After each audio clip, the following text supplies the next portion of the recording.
Friends, families, classmates, teachers, and distinguished guests, good day to all and welcome to Savior's Christian Academy's Graduation Day.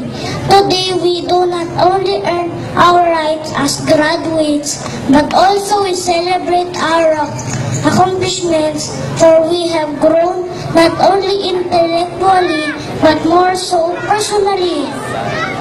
Much of it we owe to the school and its teachers, who did not only provided us with the basic tool of education to move forward, but also cared for us as well as their very own children.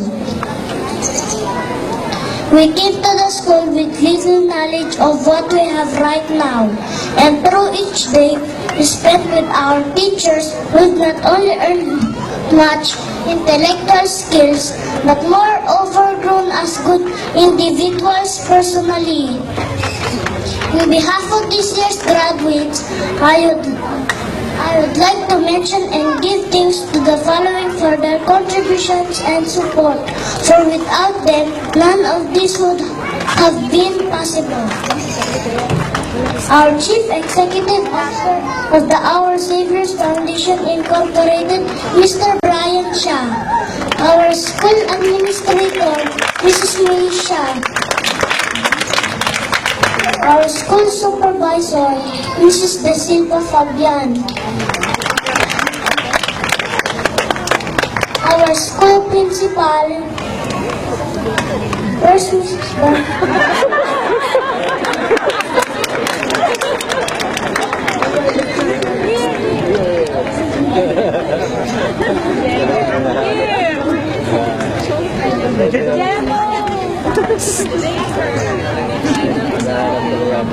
Our school principal, Mrs. Barnett Tayamen.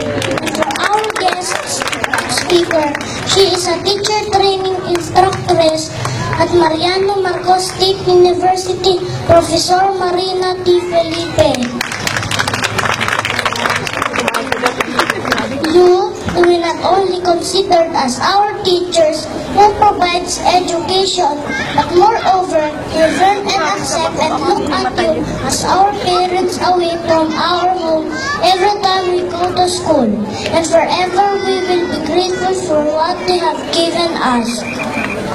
With all that said, I would like to congratulate my fellow graduates, and may we carry all the good things we've learned in this institution as good individuals, for we are the hope of the future. God bless you all and thank you.